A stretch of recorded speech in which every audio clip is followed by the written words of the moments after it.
Hello everyone, happy new year. So প্রত্যেক বছর আমি আমার নিউ ইয়ারটা স্টার্ট করি উইথ মাই বার্থডে, যেখানে সবাই ফ্যামিলি মেম্বার্সরা এসে সেলিব্রেট করে অলং উইথ মি। কেক কাটা হয়, হই হুল্লোড় হয়, খাওয়া দাওয়া হয়, যেমন নর্মাল বার্থডে সেলিব্রেশন হয় তেমনই হয়। যেহেতু আমি বাড়ির সবচেয়ে ছোটো, তাই জন্য আমাকে বেশি করে প্যাম্পার করে। তো আজ এই ভিডিওটা বানাচ্ছি দেখানোর জন্য যে আমি কী কী গিফটস পেয়েছি। Nobody asked for this, but I'm still gonna show it because there is no age limit for not getting pampered. So I'm gonna show it one by one. This are the bunch of gifts I got from my elder sister.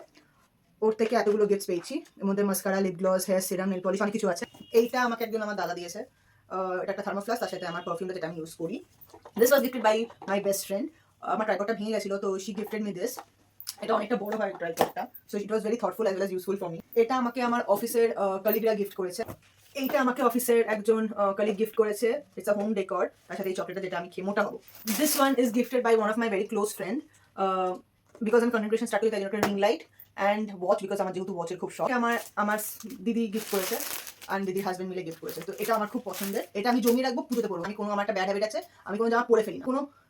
কোনো জামা কিছু পাই, সে পয়লা বৈশাখ হোক, জন্মদিনে হোক বা ভাইফোঁটায় হোক, আমি সেগুলো সব তুলে রাখি, একবারে পুজোতে পড়বো। অ্যান্ড ইয়া, দ্যাট ওয়াজ ইট, যেটা আমি এখন অব্দি পেয়েছি। আরও কিছু কিছু gifts are on their way, they have order, it has not reached yet, but yeah that was it which I have gotten.